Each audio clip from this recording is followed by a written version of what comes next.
এক বছর যাবত পাস্তা খাওয়া হয় না। আমার বড় মেয়ে থাকলে সবকিছু করা হয়, তো বড় মেয়ে যেহেতু নাই আসলে পাস্তা খাওয়া হয় না। তো আজকে বিকেলে পাস্তা রান্না করতে গিয়ে দেখি পাস্তা নাই, আধা কেজির মতো পাস্তা আছে। তো বাজার থেকে আরো আধা কেজি পাস্তা আনলাম মাইনা। তারপরে দুইটা পাস্তা দুই রকম আসিল।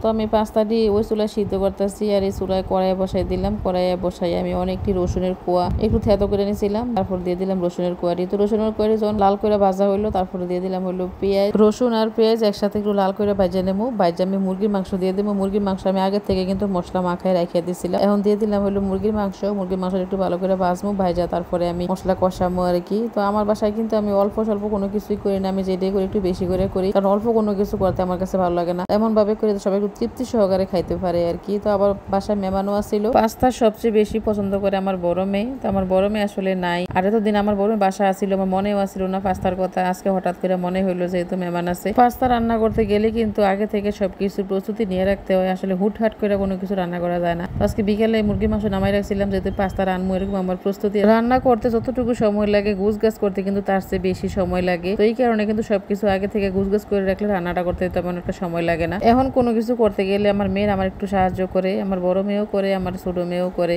বড় মেয়ে একটু বেশি করে, বড় মেয়ে বাসা থাকলে সব মানে কাটা বাসা করে দিলে আমি তাড়াতাড়ি করে কাজটা শেষ করতে পারি। তো এদিক দিয়ে কিন্তু আমার সবকিছু কষানি হয়ে গেছে, ওদিক দিয়ে পাস্তাও সিদ্ধ হয়ে গেছে। এখন পাস্তা দিয়ে দেবো। পাস্তা দেওয়ার পরে কিন্তু আসলে আর তেমন বেশিক্ষণ সময় লাগে না, অল্প একটু সময় কিন্তু শেষ হয়ে যায়। তো এখন দিয়ে দিলাম পাস্তা। পাস্তা দিয়ে একটু নাড়াচাড়া করতে দ্রুত, কারণ নিচেতে লাগিয়ে যাওয়ার সম্ভাবনা আছে। এখন দিয়ে দিলাম ডিম। ডিম আমি আগে বাইজে রাখছিলাম, 3টা ডিম নিয়েছিলাম, ডিম বাইজা তারপর উড়াই রাখছিলাম। এখন দিয়ে দিলাম, দিয়া তারপরে শুকনো মরিচের গুঁড়া দিয়ে দিলাম। তো সবটা আসলে A to Z করতে গেলে কিন্তু ভিডিওটা অনেক বড় হয়ে যায়। তো ভিডিও বড় হয়ে গেলে আসলে ধৈর্য ধরে ভিডিও কেউ দেখতেছে না, তো এই কারণে ভিডিও সংক্ষিপ্ত আকারে করার চেষ্টা করলাম আর কি। এখন যেহেতু রাত্র ছোট, ভিডিও শেষ করতে করতে কিন্তু অনেক রাত্র হয়ে যায়, প্রায় 9:30 10টা বাজে যায়, কোনো কোনো দিন 10টার বেশিও বাজে যায়। ভিডিও এডিট করা, তারপরে হলো বিকেলের নাস্তা করা। আমরা মহিলা মানুষ সারাক্ষণে কাজ করতে হয়, তো আসলে এটা সেটা করতে করতে কিন্তু অনেক সময় শেষ হয়ে যায়। তো এই কারণে ভিডিওটা করতে একটু দেরি হয় আর কি। এদিক দিয়ে কিন্তু আমার পাস্তা রান্না শেষ হয়ে গেছে। আমি পাস্তাটা নামাই নেবো। নামানোর আগে আমি একটু মশলা দিয়ে দিলাম, আমার একটা স্পেশাল মশলা। আমি মানে গরুর মাংস, মুরগির মাংস, মানে যে কোনো রান্না শেষে একটু দিয়ে দেই।